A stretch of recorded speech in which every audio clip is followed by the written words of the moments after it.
Đấy, mình vừa mới đi ăn đám cưới, đi đám cưới mới uống vài lon bia về, ông rồi bắt đầu mới có 3 lon bia thôi mà về cũng bị phạt rồi các bạn ạ.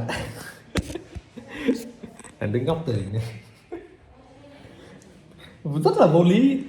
Có 3 lon bia chưa chưa chưa say mà trong khi mình, nếu mà trong khi mình uống 3 lon bia mình về, mà trong khi lại còn đi đám đám nhà mới, đám cưới, à quên, đám cưới chứ, đúng rồi, đi đám cưới đó, mà lại còn cứ phạt rất là vô lý. Hả? Bố mẹ, bố uống có 3 lon bia thôi. Bố đi lại đây, lại đứng lại đây, bố nói cho chuyện. Đứng này. Bố uống có 3 lon bia thôi mà bố còn đi đám cưới nhà mới nữa, à, để quên, đám cưới nữa. Bố đi đám cưới uống có 3 lon bia thôi mà mẹ về mẹ phạt bố đứng đây này.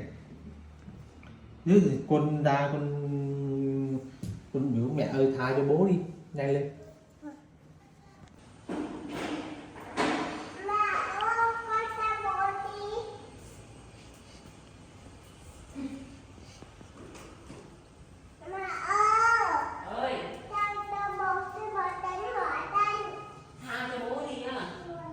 Không, mẹ không tha đâu. Bố hư lắm. Mẹ bảo là bố uống ít bia ít rượu thôi mà bố cứ uống thôi. Bố hư lắm, kệ bố đi. Bố đánh bỏ chân mẹ. Kệ bố. Mẹ ơi mẹ, bố bảo bố uống 3 lon tô. Có 3 lon thế á? Ừ. Con vào con nhìn lại cái mặt của bố này nhá. Mặt bố đỏ bừng lên á. Phải uống chục lon nữa chứ 3 lon. Bố nói dối đấy.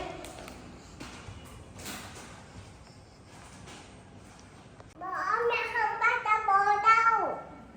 Mẹ nói làm sao? Mẹ không bắt cho bố đâu. Sao lại không tha? Mẹ bảo bố uống nhiều lon và 3 lon. Bố uống có 3 lon thôi. Có ba lon. Bố là xuống có xem nào. Ngồi xuống hả? Đây, ngồi xuống. Ngồi xuống.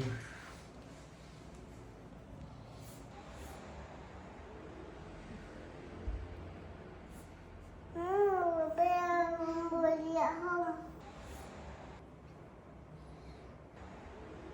Bố nghe lắm. Bố uống 3 lon thôi. Con Nam bảo mẹ ơi tha cho bố đi, bố buồn ngủ lắm rồi. Bố tính tiếp đi. Con nói với bố người ta có mày lắm rồi. Còn bố đấy. Con không thương bố à? Ừ. Cả bố nhớ trước. Nhớ đấy. Sao bố không dẫn đi chơi nữa?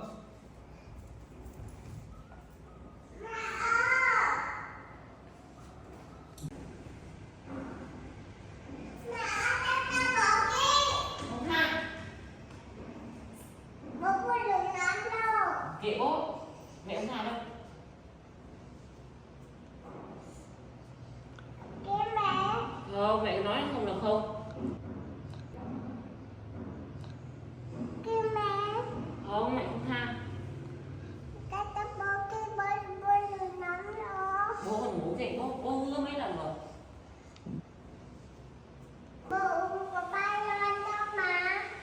3 lon cũng nhiều rồi. Bố uống ít mà. Không được đâu. Bây giờ mẹ nói thì mẹ cũng chỉ muốn tốt cho bố thôi. Kệ bố đi. Không, mẹ không tha được đâu mẹ. Không, mẹ không tha cho bố được đâu. Thế tại sao mà con không vào con nói bố đi, bảo là bố uống ít thôi, bố uống nhiều bố say đó, bố đi đường bố nguy hiểm này, tại vì trong người bố có rượu bia mà. Chứ con xin cái gì mà xin. Bây giờ con phải nói, con vào đấy con nói cho bố thay đổi đi thì có. Bố bảo bố uống 3 lon đâu. Không phải 3 lon đâu, mẹ nhìn cái mặt của bố là mẹ biết rồi, cái mặt đỏ bừng lên mà ngồi nói chuyện với mùi kia mùi rượu không là 3 lon đâu. Không phải đâu. Cái mẹ. Không, mẹ không tha được. Mẹ không tha cho bố được. Không. Bố bảo bố yêu mẹ lắm. Mẹ không cần. Mẹ không cần. Yêu. Bố mẹ nói không là không. Tốt nhất là mẹ nghĩ là con nên vào con bảo là bố là từ nay bố uống ít thôi, mẹ giận bố rồi đấy, nói như vậy. Tại bố uống bia uống rượu nên là mẹ mới giận bố đấy. Có mẹ ngắm kia mà. Không không tha cho bố đâu, mẹ không tha cho bố đâu. Đi đâu đây? Bố, mẹ bảo hôm nay đồ ta bố cái ra luôn đi. Đi ra. Đi đâu? Bố cái ra để nó mẹ đến kia. À, xin lỗi mẹ à? Vâng. Mẹ có thả lỗi cho bố không? Mẹ, tay.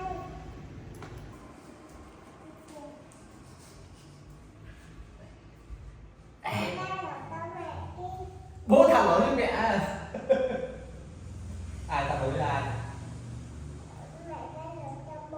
Đó, phải mẹ thả lỗi với bố mới đúng chứ. Tại bố mắc lỗi mà. Anh ra đây được chưa? Gì? Anh uống ba lon thôi. Ba lon cái mặt của anh như vậy mà ba lon à? Ừ, ba lon. Anh nói cho thật. Bốn Bốn lon á. Em nhìn cái mặt của anh là biết là không phải là 4 lon đâu. đảm bảo là lần. Ơi. À, thấy chưa, ba lon mà. Ba lon là x đúng không? Dạ. Đúng không? Ba lon là x mà. Đó, thấy chưa? Con bảo. Ừ, đúng không? Dạ. Thôi, anh nói là mùi bia mùi rượu không, cái mặt thì đó bừng lên rồi mà còn cứ bảo. Anh đang tỉnh, anh đang về đây. Hả? Mấy rồi? Ba lon. Ba lon mà ba. Bố bảo ba lon. Con nhìn lại xem, con nhìn cái mặt của bố xem. Mặt đó bừng lên rồi. Nói chuyện ra thì toàn mùi bia mùi rượu không ngửi nổi luôn. 4 luôn. 4 luôn. Anh nói là thật. Ê, anh nói là thật á. Anh nói thật đúng không? Ừ, mấy? 5. 5 luôn. 5 luôn là nhiều rồi á. Tức là gì mà? 5 luôn đối với bố không nhiều. Không nhiều thì thôi anh đi uống tiếp đi. Không nhiều anh đi uống tiếp đi.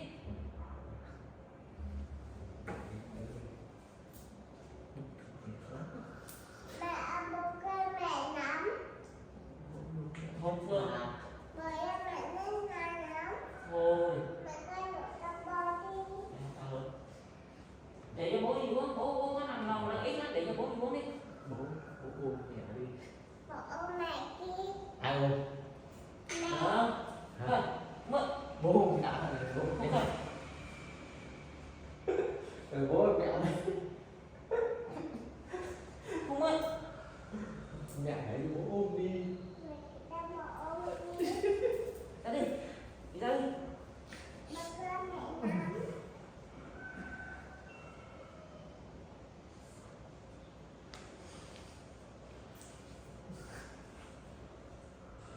Bạn thích ăn gì à? Bạn thích ăn gì à? Anh nói nha, bây giờ anh nói với vợ đi này. Anh là đi đám cưới, đúng không? Đi đám cưới thì của người ta biểu người ta chúc thì được có vài ba lon, có gì đâu. Anh đã bảo rồi, người ta biểu là ở lại uống nữa mà anh biểu là anh xin phép, biểu là thôi anh về với vợ yêu của anh đây. Đấy, anh không ở lại anh uống được. Đấy, thế rồi. Đúng không? Đúng không? Dạ. Ở dưới mà mẹ mình cứ giận bố.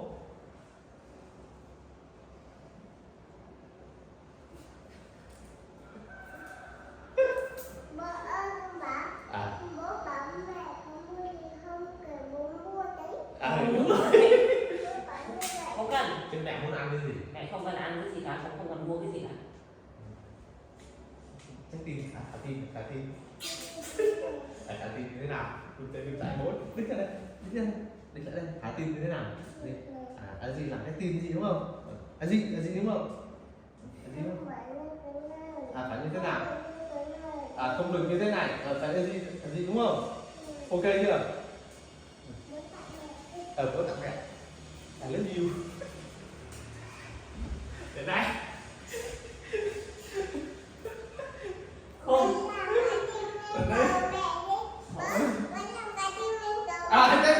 không?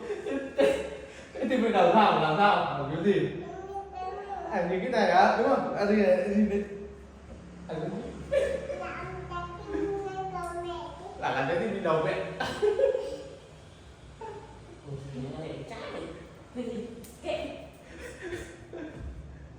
Năm Đó, mẹ đi luôn.